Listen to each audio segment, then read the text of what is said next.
लेकिन एक बड़ी दिक्कत क्या होती है, जब आदमी दिन भर काम करे, हम्म। कुछ खाने का ऑप्शन ना मिले, हम्म। एकदम से उसे लगी बहुत भूख। मैं इराक वॉर के अंदर गया था, सुबह से रात तक रिपोर्टिंग करता था, और वहां पे खाने में 2 पीस उबला हुआ चिकन मिलता था और हम्म। एक रोटी मिलती थी $5 की। उससे ज्यादा किसी को खाना वहां पे अलाउड नहीं था। लेकिन एक्सट्रीम भूख लगती है। जब एक्सट्रीम भूख लगे, उस सिचुएशन में इंसान को क्या करना चाहिए, कितना खाना चाहिए, कितना अवॉइड करना चाहिए, कितना पेट खाली रखना चाहिए, ताकि आपका पेट का इकोसिस्टम, कब्ज का इकोसिस्टम, आपके पाचन का इकोसिस्टम काम कर सके।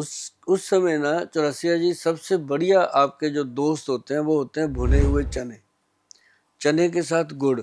अगर आपको डायबिटीज नहीं है तो चना गुड़ खा सकते हैं, और उसके साथ पानी या नरम नरम दूध पी सकते हो गर्म। तो उससे क्या होता है कि पेट की तृप्ति हो जाती है। चना जो है ना जी, वो पेट को भरने में सबसे सक्षम चीज़ होती है। जैसे हम भी गाड़ी में रखते हैं, जहाँ भी भूख लगी चने खा लो, फालतू बाजार की चीज़ ना खाओ। तो उससे क्या होता है, पेट का पोषण होता है। और मुझे याद नहीं कभी कब्ज हुई हो, ऐसी चीज़ों से कब्ज होती भी नहीं है।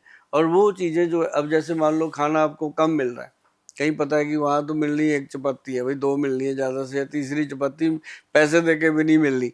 तो वहाँ पे आपको या तो उसी में सब्र करना पड़ता है, या फिर एक फ्रूट का जूस जो है, वो कोई भी जूस आप नेचुरल, ये नहीं डब्बे का नहीं जूस, बंद डब्बे का नहीं, प्योर मतलब फ्रूट का जूस पी सकते हो। अब जैसे लोग व्रत रखते हैं, आपने तो बहुत देखे होंगे जो मरण व्रत रख लेते हैं, तो उनको जब व्रत खुलवाया जाता है तो जूस पिला के ही खिलाया जाता है, ताकि उसके इंटेस्टाइन पे कोई बैड इफेक्ट ना आए। तो ये एक सबसे बेहतर चीज़ होती है।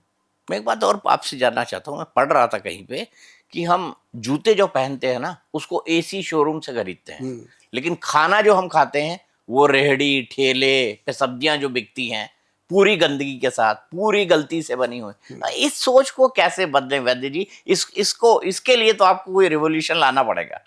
इस सोच को ही बदलना पड़ेगा जी।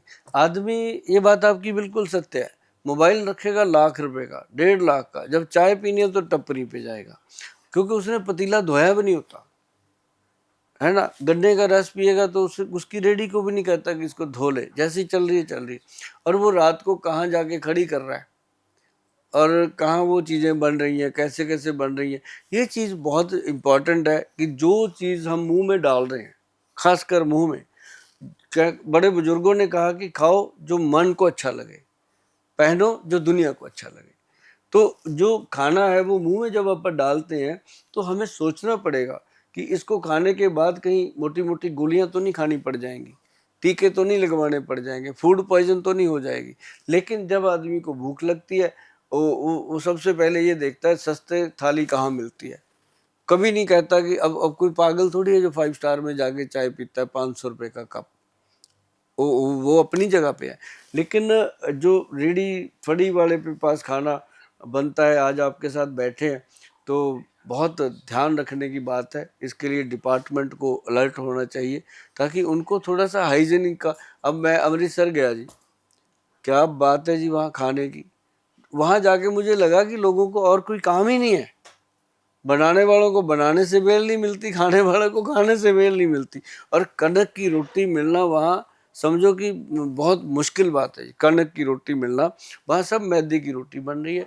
और जब हम जाते हैं जी, रात को 2:30-2:30 बजे तक पेशेंट देखते हैं, इतना उनको बीमारियां लग रही हैं, लोग परवाह नहीं करते जी।